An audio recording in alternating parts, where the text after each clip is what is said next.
తెలంగాణ రాష్ట్ర మున్నూరు కాపు కుల బాంధవులందరికీ నా హృదయపూర్వక నమస్కారాలు తెలియజేస్తూ మరి ఏదైతే గత ఒక 20 తారీఖు నుండి మరి ఈ రోజు వరకు కూడా మౌన పోరాట దీక్షలో జిల్లా అధ్యక్షులు, మండల అధ్యక్షులు, గ్రామ అధ్యక్షులు మరి ప్రతి మున్నూరు కాపు ప్రతి కుటుంబం కూడా ఈరోజు మౌన పోరాట దీక్షలో మున్నూరు కాపు హక్కుల కోసం, కార్పొరేషన్ ఫండ్స్ కోసం ప్రతి జిల్లాలో కేంద్రంలో 2 ఎకరాల భూమి, 5 కోట్ల రూపాయలు బాలబాలికల హాస్టల్ భవన నిర్మాణం కోసం, మరి కోకాపేట భవనం నిర్మాణం కోసం మనం 5 రోజుల నుంచి పోరాటం ఫలితంగానే ఈరోజు మన ప్రభుత్వ విప్ ఆది శ్రీనివాస్ గారు 50 కోట్ల రూపాయలు మనకు ప్రకటించడం జరిగింది.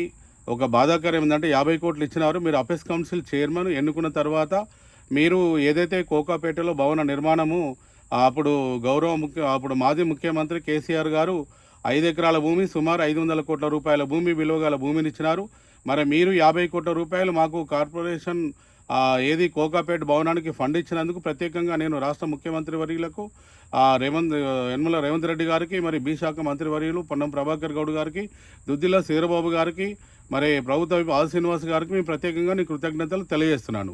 ముఖ్యంగా ఈరోజు మా మున్నూరు కాపు సంఘం తెలంగాణ రాష్ట్రం గౌరవ అధ్యక్షులు వదిరాజు రవిచంద్ర గారి ఆధ్వర్యంలో అపెక్స్ కౌన్సిల్ సమావేశం జరిగినప్పుడు రాష్ట్ర అధ్యక్షుడు కానీ, అపెక్స్ కౌన్సిల్లో ఉన్న 40 మంది మెంబర్ సభ్యులకు కానీ, మరి రాష్ట్రము మరి జిల్లాలో ఉన్న 33 జిల్లా అధ్యక్షులకు కూడా కనీసం చెప్పకుండా 2 మీటింగులు పెట్టుకొని మరి గౌరవ చైర్మన్గా మన బండి సంజయ్ గారిని, మన కేంద్ర శాఖ సహాయ మంత్రి గారిని మీరు ప్రకటించినారు. మరి ఆది శ్రీనివాస్ గారిని ప్రభుత్వ వీపుగా, మరి అపెక్స్ కౌన్సిల్ చైర్మన్గా ప్రకటించినందుకు మేమందరం చాలా సంతోషంగా ఉన్నాము. కానీ ప్రతి మీటింగ్లో కూడా మీరు 33 జిల్లా అధ్యక్షులు కూడా అందరినీ కూడా రవిచంద్రన్న గారు మీరు పిలవాల్సిన అవసరం ఈరోజు ఉంది. మేము గత 10 సంవత్సరాల కిందట మీరు ఒక బిజినెస్లో ఉన్నారు, మరి కాంగ్రెస్ పార్టీలో ఉంటే మీరు ఆర్థికంగా ఉన్నవారు, మీ ద్వారా కులానికి న్యాయం జరుగుతుందని మేము ఈరోజు తీసుకొచ్చి ఒకే కులం ఒకే సంఘం నీ మాట మీద పురుషోత్తము ఆయన మరి నేను ఏదైతే మీరు మన మినిస్టర్ కోటలో మీటింగ్ పెడితే నేను అయ్యప్ప దీక్షలు ఉండి మీ మాట మీద నేను ఒప్పుకొని ఇప్పటి వరకు కూడా మీ మాట మీద నేను పనిచేస్తున్నాను. మరి ఈరోజు గౌరవ అధ్యక్షులుగా కులంకి ఏం న్యాయం జరుగుతుంది అనేది మీరు ఆలోచించాలి. మీ మీద చాలామంది ఓప్స్ పెట్టుకున్నారు ఈరోజు అయితే. ఎందుకంటే మాకు బాధ ఎందుకు వేస్తుంది అంటే ఎప్పుడు కూడా నీ గురించి నేను మాట్లాడలేదు. ఈరోజు అయితే మరి ఈరోజు అపెక్స్ కౌన్సిల్ సమావేశంలో ఎంతమంది ఉన్నారు చెప్పండి? 40 మంది ఉన్నారా? 33 జిల్లా అధ్యక్షులు ఉన్నారా? మా వేములాట నుంచి వచ్చిన 17 మంది ఆది శ్రీనాథతో వచ్చిన వాళ్ళు ఉన్నారు. ఇవాళ నీ దగ్గర ఉండే మన కుల సోదరులు ఉన్నారు తప్ప అక్కడ ఎవరున్నారు? ఎంతమందిని ఈరోజు అవమానంగా ఫీల్ అయ్యి నాకు అమెరికాకు ఫోన్ చేసి చాలామంది బాధపడుతున్నారు. అన్న మీరు అమెరికాలో ఉన్నారు, రవిచంద్ర అన్న గారు కూడా మేము గౌరవ అధ్యక్షుడిగా ఉండి మనని ఎవరిని పిలవకుండా ఈరోజు మనకు బాధ పెడుతున్నారు, చాలా బాధగా ఉంది అన్న, మీరు మాట్లాడాల్సిన అవసరం ఉంది మరి అని చెప్పి చెప్తున్నారు. తీర్మానం వల్ల ఎలక్షన్లు అప్పుడు మీతో లొల్లి పెట్టుకున్నాను. మరి ఆ రోజు కూడా అప్పటి నుంచి మీ ఇంటికి రాలేదు, నేను మీతో మాట్లాడతలేను. ఎందుకంటే కుల సోదరుని ఓడియాలని మీరు ఎంత ప్రయత్నం చేస్తున్నారు పార్టీలో. మరి నేనేమో కుల సోదరుని గెలిపించాలి, మన అసెంబ్లీలో కానీ మన పార్లమెంట్లో కానీ మరి మండలిలో కూడా ఎంతమంది లేరు అనేది కూడా నేను మరి నా ధర్మంగా నేను చేశాను. మీరు పార్టీలు ఉన్నారు కాబట్టి టీఆర్ఎస్ పార్టీలో మీ కేసీఆర్ గారు చెప్పినట్టు మీరు చేశారు. కానీ నేను ఈరోజు తీర్మానం వలన గెలిపించుకున్నాము. మరి ఈరోజు నేనేమంటున్నాను, నేను ఎక్కడ రాష్ట్ర ప్రభుత్వానికి అగనిస్ట్గా పోతలేను. ఎందుకంటే మున్నూరు కాపు కార్పొరేషన్ ఫండ్ మనకు 6 నెలల క్రిందట ఏదైతే అసెంబ్లీ ఎన్నికల ముందు 6 నెలల క్రిందట శ్రీరబాబు గారు మరి గౌరవనీయులు ఆయన ఒక బ్రాహ్మణ కులస్థుడు, ఆయన సేవాభావంతో నేను ఫోన్ చేసి రిక్వెస్ట్ చేస్తే అసెంబ్లీలో మాట్లాడినాడు. మరి దాని తర్వాత మేనిఫెస్టోలు పెట్టినారు. వాళ్ళ అధికారంలో రావాలి కాబట్టి మన ఓట్లు 60 లక్షల మంది ఓట్లు కావాలా. ఈరోజు ఒక్కటే గుర్తుపెట్టుకోండి, రాష్ట్రంలో ఉన్న మున్నూరు కాపు కుల సోదరులందరూ కూడా మనవి, నేను శ్రీరబాబు గారితో మన కార్పొరేషన్ ఫండ్ మీ డిమాండ్స్ మనకు ఇస్తామని ఓన్లీ శ్రీధరబాబు గారు మాట్లాడారు. ఆ సీనన్న గారు కానీ, పొన్నం ప్రభాకర్ గౌడ్ గారు కానీ మా మున్నూరు కాపులు మీరు సపోర్ట్ చేయండి అని కూడా కాంగ్రెస్ పార్టీలో నాకు అడగలేదు. ఈ రోజు వరకు కూడా చెప్తున్నాను, శ్రీధరబాబు గారి మాట మీద మన నమ్మకం కొద్దీ మరి మేనిఫెస్టోలు పెట్టినారు. మరి ఏదైతే మన కరీంనగర్ జిల్లా మున్నూరు కాపు ముద్దుబిడ్డ పొన్నం ప్రభాకర్ గౌడ్ ఈరోజు బీసీ శాఖ మంత్రి వర్యులుగా వచ్చినారు కాబట్టి మనకు న్యాయం చేస్తారని ఈరోజు మనం అన్నింటిలో కూడా అసెంబ్లీలో కానీ పార్లమెంట్లో కూడా మనం సపోర్ట్ చేస్తాం. ఈరోజు అయితే మరి అపెక్స్ కౌన్సిల్ చైర్మన్గా ఆల్సీనని మరి తీసుకున్నప్పుడు మరి ఆయన 50 కోట్లు ఇచ్చినప్పుడు మీరందరూ గౌరవ అధ్యక్షులుగా పక్కపొంటి ఉండి నువ్వు 50 కోట్లు మాకు సరిపోయా, కొండదేవయ్య రాష్ట్ర అధ్యక్షుడు 3,000 కోట్లు ఇవ్వమని అడుగుతున్నాడు. పోయిన మా గవర్నమెంట్లో మీ టీఆర్ఎస్ గవర్నమెంట్లో మరి యాదవులకు 3,000 కోట్ల రూపాయలు గొర్రెల రూపంలో ఇచ్చినారు. మరి పద్మశాలకు 5,000 10,000 కోట్ల రూపాయలు ఆ రోజు గౌరవ ముఖ్యమంత్రి మాజీ ముఖ్యమంత్రి కేటీఆర్ గారు సిరిసిల్లలో టెక్స్టైల్ పార్కులు అన్నింటిలో వారు ఇచ్చినారు. మీకు తెలుసు కదా. ముదిరాజులు అప్పుడు ఈటల రాజేందర్ అక్కడ ఇప్పించుకున్నాడు. ఎంతమందికి ఇప్పించుకున్నాడు? గంగపుత్రులకు ముదిరాజులందరికీ కూడా కలిపి మేము యూనిట్ ఎక్కువ ఉన్నాము, ఎక్కువ మంది అని ఆయన ఇప్పించుకున్నాడు. మరి యాదవ్ మరి శ్రీనివాస్ యాదవ్ ఇప్పించుకున్నాడు. శ్రీనివాస్ గౌడు అప్పుడు మన పద్మరావు గౌడు వాళ్ళందరూ కూడా ఎవరి కులానికి వాళ్ళకి న్యాయం చేసుకుంటే మీరు కమలాకరణ్ గారు మీరు బీసీ శాఖ మంత్రి వర్యులుగా మాకు న్యాయం చేస్తారని అనుకున్నాము. మరి మన ఏదైతే మన గౌరవ అధ్యక్షులు వదిరాజు రవిచంద్ర గారు మన కులం కోటలో మీకు ఎంపీగా మీకు ఇచ్చినారు. ఈరోజు కేసీఆర్ గారైనా కేటీఆర్ గారైనా కూడా ఈరోజు చెప్తారు 2 సార్లు మేము కులం కోసమే మీ కోటాలో రవిచంద్ర గారికి మేము ఇచ్చినాము, కానీ పార్టీకి న్యాయం చేస్తున్నారని చెప్తారు. మీ గురించి ఎప్పుడు తప్పు మాట్లాడారు. కానీ ఈరోజు మున్నూరు కాపులకు మీరు గౌరవ అధ్యక్షులు ఉన్నారు కాబట్టి నేను ఈరోజు ఒక రాష్ట్ర అధ్యక్షుడిగా మీకు అడగాల్సిన ధర్మంగా నేను అడుగుతున్నాను. ఈరోజు అయితే 50 కోట్ల రూపాయలు ఇచ్చినప్పుడు ఆది సీనన్నకు మీరు అడగొచ్చు కదా, మాకు 50 కోట్లు అనేది టవర్కి అయిపోతాయన్నా మాకు కార్పొరేషన్ ఫండ్ మీరు ఇప్పించాలని మీ వాయిస్ మీరు మాట్లాడొచ్చు కదా. ఎందుకు మాట్లాడారు? మీరు ప్రతిపక్షంలోనే ఉన్నారు కదా, మీరు రాష్ట్ర అధికార పక్షంలో లేరు కదా రవిచంద్రన్ గారు. మీరు తప్పకుండా మీరు మాట్లాడాలి.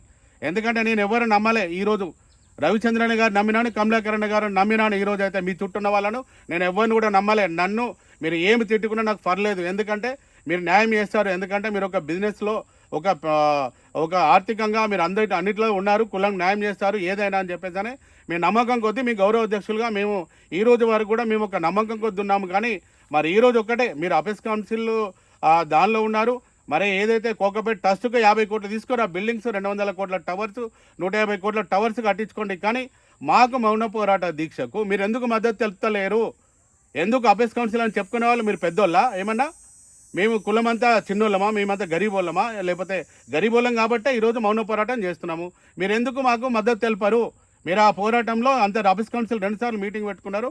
మీరు ఎందుకు కూడా కొండదేవయ్య గారు మా సంఘం అధ్యక్షుడు మౌన పోరాటం చేస్తుండే మేము ఎందుకు మద్దతు తెలపద్దని చెప్పేసి ఒక మొగ్గానికి ఒక గుడ్డ ఒక దస్తి ముక్క కట్టుకొని ఒక మౌన పోరాటంలో మీరు ఏకండి. మీరు ఎందుకంటే మీరు ఎంపీగా ఉన్నారు, పెద్దల సభ మీది, మీ దగ్గర ఉన్న వాళ్ళందరూ కూడా వాళ్ళు చేయాలి కదా. మరి ఈరోజు అయితే మాకు మద్దతు తెలపాలి కదా. ఈరోజు అయితే ఎందుకు చేస్తలేరు? ఇంకా కాంగ్రెస్ పార్టీలో నిన్న ఇక్కడ కామారెడ్డిలో కూడా మేము మామిళ్ళ అంజన్న గారికి ఫోన్ చేస్తే ఎన్నిసార్లు ఫోన్ చేసినా లేపడు. మళ్ళీ లాస్ట్కి అయితే నీలం నరసింహులకు ఫోన్ చేస్తే అన్న మీరు పెట్టండి అన్న మేము చేస్తామన్నా అని చెప్పినాడు. నీకు అపెక్స్ కౌన్సిల్లో నువ్వు మెంబర్ కాదు, నువ్వు అక్కడ పోయి అక్కడ ఉంటావు. ఇక్కడ నీకు 6 రోజుల నుంచి నీకు మీటింగ్ జరుగుతాయి. అంజన్న గారు మీరు వాళ్ళు ఫోన్ చేసి కూడా చెప్తే మనకు అవసరం లేదు, మనకు మౌన పోరాట దీక్ష చేద్దని చెప్తారా? మీరు కాంగ్రెస్ పార్టీలో ఉన్నంత మాత్రాన మున్నూరు కాపులందరికీ అన్యాయం చేయాలని చూస్తారా? మామిళ్ళ అంజన్న గారు ఇది కరెక్ట్ కాదు. ఏ జిల్లా అధ్యక్షులైనా, మా జిల్లా అధ్యక్షులు కూడా, రాజన్న సిరిసిల్ల జిల్లా అధ్యక్షులు కూడా, మా బొప్ప దేవన్న గారు కూడా చెప్పినాను.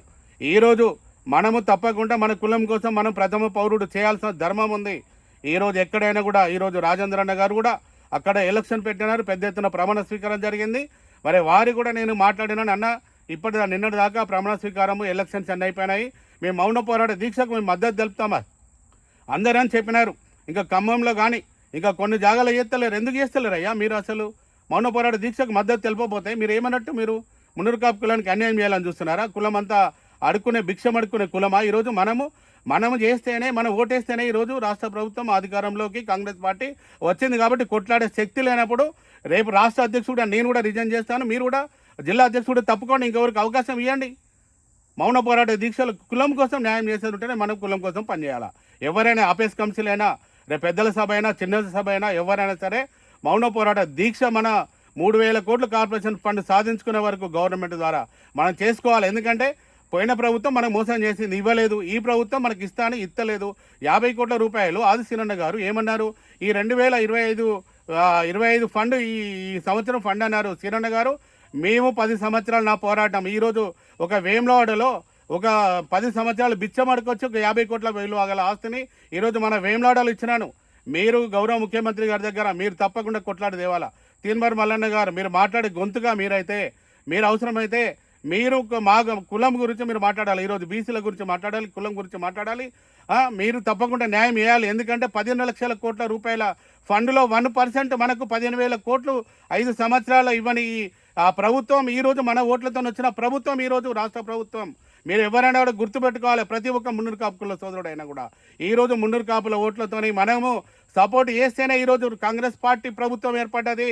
మరి ఎంతమంది ఈరోజు రెడ్డిలు మంత్రులు ఉన్నారు, ఎంతమంది ఉన్నారు?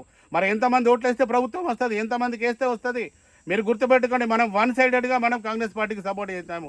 మాకు న్యాయం చేయాలని చెప్తున్నాం. ఈరోజు అయితే తప్పకుండా మీరందరూ అపెక్స్ కౌన్సిల్ పెద్దలైనా ఎవరైనా కూడా మౌన పోరాట దీక్షకు ప్రతి ఒక్కరు మద్దతు తెలపాలి. ప్రతి ఒక్క మున్నూరు కాపు బిడ్డ మనకి ఇది మౌన పోరాట దీక్షలో ప్రతి ఒక్కరు పాల్గొనాలి. మున్నూరు కాపు కులంలో ప్రతి ఒక్కరు పుట్టిన వాళ్ళందరూ కూడా ఈ మౌన పోరాట దీక్ష మన కులం కోసం, పేదరికంలో ఉన్న వాళ్ళ కోసం ప్రతి ఒక్కరూ చేయాలి. ఇక్కడ మాకు సిద్దిపేట జిల్లా, జనగాం జిల్లాలో స్టేట్ మహిళా వర్కింగ్ ప్రెసిడెంట్ తాడెం రంజిత గారు ఇప్పుడు ఇంతకుముందుకు 10-11 గంటలకు కూడా ఈరోజు మహిళలందరితో కూడా ఈరోజు మౌన పోరాట దీక్షలో పాల్గొన్నారు. ఆ ఫోటోలు చూడండి అందరికీ. ప్రతి ఒక్క జిల్లా అధ్యక్షులైనా ప్రతి ఒక్కరైనా కూడా అక్కడ కొత్తగూడెంలో చూడండి, అందరూ ప్రతి ఒక్క దగ్గర కూడా చేస్తున్నారు. ఏ జిల్లాలో ఇప్పటివరకు చేయలేదో మౌన పోరాట దీక్షలో ప్రతి ఒక్క జిల్లా అధ్యక్షుడు అందరూ కూడా, గ్రామ అధ్యక్షులు, మండల అధ్యక్షులు, ప్రతి ఒక్క మున్నూరుకా బిడ్డ, ప్రజాప్రతినిధులు, రేపొద్దున ఎంపీటీసీలు, సర్పంచులు, జడ్పీటీసీలు ఎవరు గెలవాలన్నా కూడా మౌన పోరాట దీక్షలో మీరు అందరూ పాల్గొనాలని నేను తప్పకుండా మీ అందరినీ కోరుతున్నాను. జై మున్నూరు కాపు, జై జై మున్నూరు కాపు.